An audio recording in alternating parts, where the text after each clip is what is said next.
दोस्तों नमस्कार।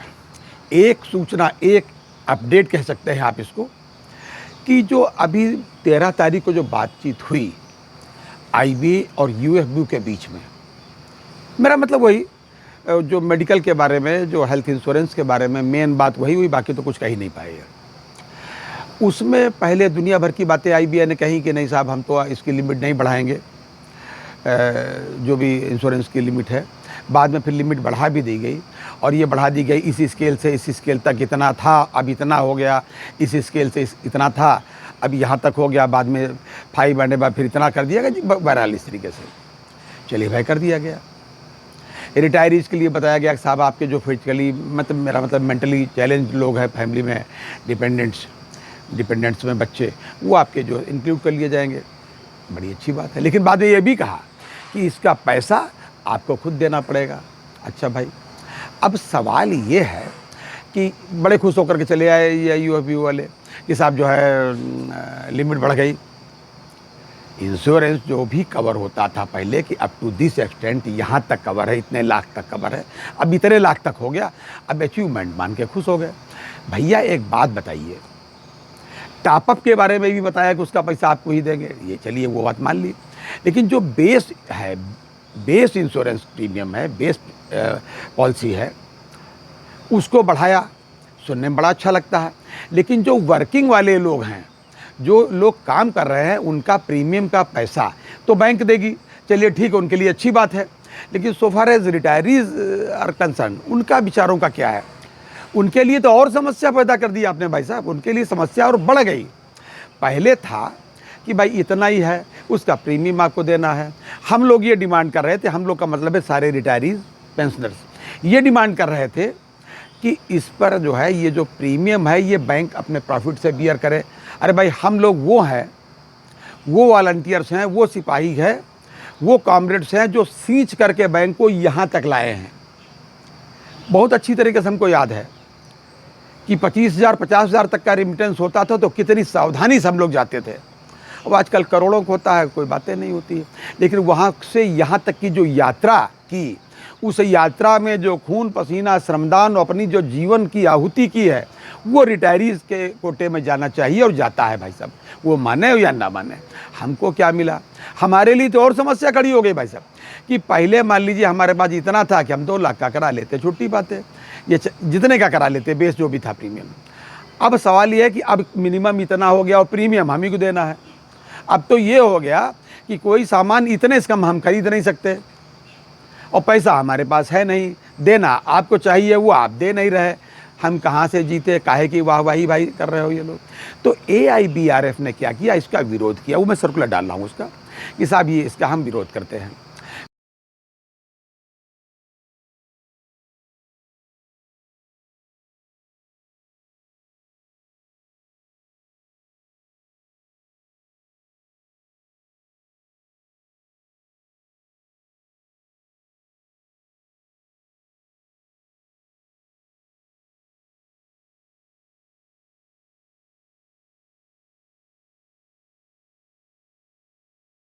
हो ठीक है, विरोध करिए, आपने छुट्टी पा गए, लेकिन विरोध से छुट्टी नहीं मिलेगी। विरोध से बिल्कुल छुट्टी नहीं मिलेगी। और रिटायरीज तो भैया रोज काल कलवित होते हैं। रोज सुबह उठ करके जब मोबाइल देखता हूँ या दिन में 2-4 बार जब घंटी बजती है तो फ़ोन उठाता हूँ, तो कुछ ना कुछ टेढ़ी बेढ़ी खबर मिलती है, जो कि बताने में भी अशोभनीय है। और बहुत ज़्यादा परमिशन यूट्यूब भी इसकी नहीं देता कि आप इसको परमिट करें। लेकिन अब हम लोग आपस में आदान प्रदान तो सूचनाओं का करते ही, जानते तो रहते हैं डाटास क्या है, कि उम्र के किस मुकाम पे लोग हैं, किस वजह से गए। बहुत से लोग चिकित्सा न करा पाने की वजह से काम चलाऊ चिकित्सा कराते हैं कि भाई इतना पैसा कहाँ, आजकल की चिकित्सा की स्थिति आप देख रहे हो, मिनटों में लाखों रुपया चला जाता है। कोरोना से जो लोग, हम सब लोग ही मतलब निपट के आए हैं, कैसे आए हैं सब लोग जानते हैं। अब आप सोच रहे होंगे ये बात तो हमको मालूम है, ये क्यों बता रहे हैं?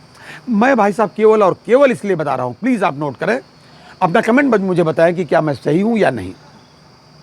कभी आपने सोचा है कि बैंकर्स की बात सोची क्यों नहीं जाती? उस पर विचार क्यों नहीं करती सरकार? उसको तवज्जो क्यों नहीं देती है? 30-32 साल से पेंशन अपडेशन नहीं हुआ, कोर्ट कचहरी में मारे हम लोग जो परेशान हैं। बहुत से लोग साथी आज भी परेशान हैं। बहुत से लोग मुकदमा करके हमारे आदरणीय श्रद्धेय परम श्रद्धेय हाथ जोड़ करके उनको रोज़ नमन करता हूँ। MC सिंगला साहब भगवान के यहाँ चले गए, मुकदमा आज भी चल रहा है, और भी लोग इस तरीके से हैं। और पेंशन अपडेशन के पता नहीं कितने मुकदमे हैं, रिटायरीज़ के चंदा करके इधर से उधर से किसी तरीके से मुकदमे चला रहे हैं। आपकी बात कोई सुन नहीं रहा। आखिर कारण क्या है, कभी इस पर सोचा है? आपने बताया कि हम सब बड़े मेहनती हैं, ठीक है भाई, आप मेहनती हैं, हम बड़े ईमानदार हैं भाई। क्या ये पर्याप्त है? आपकी बात सरकार सुने, इसके लिए आपका ईमानदार और मेहनती होना ही पर्याप्त है? भाई साहब, इसके लिए ईमानदार और मेहनती होना बिल्कुल पर्याप्त नहीं है। ये लोकतंत्र है, डेमोक्रेसी है, इसमें संख्या बल वो भी इकट्ठा करके दिखाना और बताना पड़ता है। मेरा सीधा तात्पर्य यह है कि आपकी बात अभी तक इसलिए नहीं सुनी गई कि आपके बीच का कोई भी व्यक्ति जिसने आपकी तकलीफ़ों को देखा हो और तकलीफ़ों को खुद भुगता हो, तकलीफ़ों को जिया हो, आज तक न लोकसभा में है, न राज्यसभा में है, न विधानसभा में, न विधान परिषद में है। आपकी बात सुनेगा कौन? विधानसभा, विधान परिषद, लोकसभा और राज्यसभा, ये वो सभाएं हैं, वो हाउसेज हैं जहां लोग कानून बनाते हैं। कानून बनाने के पहले उनको नापा तोला बिल्कुल नहीं जाता है, उसको कई विशेषज्ञों की उस पर कसौटी पर कसा नहीं जाता है, उसको केवल बहुमत से संख्या बल के आधार पर तय किया जाता है। ये अलग बात है, उनमें से बहुत से कानून आगे चल के सुप्रीम कोर्ट में ओवर रूल हो जाते हैं या हटा घटा बढ़ा दिए जाते हैं या जो भी होता है, और सरकार चाहती तो फिर ले आती है 19-20 परिवर्तन करके। सीधी सीधी बात समझिए कि आपके बीच का कोई आदमी लोकसभा राज्यसभा में कहीं नहीं, सदन में, इसलिए आपकी बात सुनी नहीं जाती। और जिनको हम अपनी मीटिंग में अपने धरने पर बुलाते हैं, वो हमको इस्तेमाल करते हैं, हम उनका इस्तेमाल भाई साहब बिल्कुल नहीं कर पाते। गलती से कहीं एक बार अपने मुंह से कहीं लोकसभा या कहीं विधानसभा, विधान परिषद या राज्यसभा में उन्होंने कहीं सवाल उठा दिया, उसको हजारों बार हम लोग उसको वीडियो बना करके सोशल मीडिया पर दिखते हैं, दिखाते हैं, खूब उनका महिमा मंडन करते हैं, लेकिन दोबारा वो भूल भी जाते हैं मैंने कभी इस बारे में क्या कहा था। तो आप ज़रूरत इस बात की है कि अब आप जागिए। अब आप सीनियर सिटीजन नहीं, सुपर सीनियर सिटीजन हैं। बहुत से लोग ऐसे हैं उम्र के उस मुकाम पर है जिनके पास में बहुत समय धरती पर रहने का नहीं है। तो मेरा यही निवेदन है आपसे कि अब आपको केवल बैंक और बैंकर नहीं, वोट बैंक बन के दिखाइए, जिसका दो ही तरीके होते हैं। या तो आपका संख्या बल इतना ज़्यादा प्रदर्शन करे कि दूर से रिफ्लेक्ट करे, कम से कम अध्यापकों की तरह से रिफ्लेक्ट करें कि आप अच्छे वोट बैंक है, आप किसी को प्रभावित कर सकते हैं, इसलिए आपकी समस्याओं को सरकार द्वारा सुना जाना चाहिए। अथवा आप ये प्रयास करें और प्रयास को सफल होकर के दिखाएं, आप अपने बीच के किसी व्यक्ति को कहीं से भी, किसी भी सदन में, किसी भी प्रदेश में, मतलब उत्तर प्रदेश, मध्य प्रदेश, कहीं भी भारत के किसी भी कहीं भी सदन में भेजें। कोई भी आपके बीच का आदमी हो, सदन में जाकर के ये कहे जब तक पेंशन अपडेशन नहीं होता तब तक हम सदन नहीं चलने देंगे, जब तक ये पेंशनर्स का, ये रिटायरीज़ का हेल्थ इंश्योरेंस निःशुल्क नहीं होता तब तक हम सदन नहीं चलने देंगे।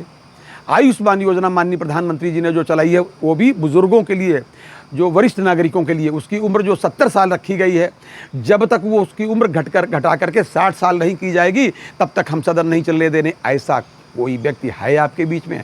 अभी तक तो नहीं है, लिहाजा आपकी बात सुनी नहीं गई। हम लोग रोज टहला करते हैं न्यायालयों में, तारीखें नहीं मिलती। भाई साहब 2023 के बाद से आज तक हमारा मुकदमा सुप्रीम कोर्ट में MC सिंगला साहब का नहीं सुना गया।